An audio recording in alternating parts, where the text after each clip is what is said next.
On Monday this week, Foreign Cabinet Secretary Musalia Mudavadi sustained his defense of the government's contentious links to the Sudan rebel outfit named Rapid Support Forces, RSF.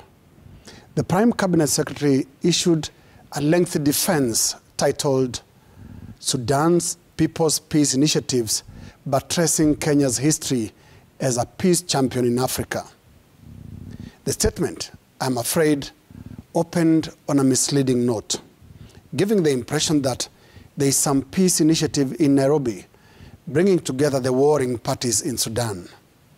The opening line read, and I quote, "The signing of a peace agreement and the process for a formation of a unity government by Sudanese political parties, civil society, and military groups in Nairobi, peace talks, is a step in the road to restoring peace in Sudan." End of quote. In the next sentence, the Cabinet Secretary stated, and I quote, "The government would like to affirm that the Nairobi peace talks are just but part of the Kenyan DNA of problem solving in the region and in the continent since independence." End of quote. Now, is it even accurate to talk about Nairobi peace talks? And if yes, which parties do the peace talks involve? Are the two main warring parties in Sudan taking part to therefore properly constitute peace talks? The facts around the events of the last 1 or 2 weeks in Nairobi point at a different reality, a reality that only one side of the two-sided Sudan conflict is represented in Nairobi, and that is the Rapid Support Forces, RSF. The reality that the second crucial party in the Sudan conflict, that is the Sudan Armed Forces government led by General Abdel Fattah al-Burhan, is not part of the so-called Nairobi peace talks. Kenya has instead been accused of picking the side of RSF in the Sudan conflict, an accusation that is itself takes away a lot from the statement by the Foreign Cabinet Secretary. The CS then delved into Kenya's remarkable history of contribution in various peace processes, dating as far back as the 1975 Angolan peace talks in Nakuru, chaired by founding President Jomo Kenyatta.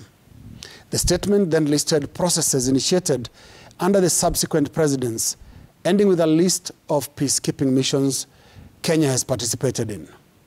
Now, without a doubt, there is so much to be proud of about Kenya's previous diplomatic engagements, especially in peace building around the region, the continent, and even the world at large. But so many questions abound in the aftermath of the hazy events at the Kenyatta International Conference Center here in Nairobi, where one party, the RSF, and its allies ostensibly signed a peace deal with itself. The Cabinet Secretary's statement, thankfully, drew no parallels between Kenya's RSF affair and all other previous peace processes, because frankly, there is none. An impression of neutrality was always Kenya's greatest strength in all previous diplomatic and peace initiatives. This same Sudan trusted Kenya as the mediator in the 21-year war with South Sudan that later and peacefully seceded. General Hassan Omar al-Bashir or his foreign minister Ali Osman Taha would travel to Nairobi, Machakos, and Naivasha for peace talks with the SPLM of the late John Garang, because both parties were persuaded we were neutral. Both parties appeared to trust the late President Daniel Arap Moi and his envoy, General Lazarus Mbeyo, and his Foreign Affairs Minister, Kalonzo Musyoka. In peace mediation of whatever level and nature, neutrality, even as a mask, is necessary for fostering trust. That is why it will be very interesting to see how we can pull the Sudan peace talks at the KICC from 4 a.m. going forward.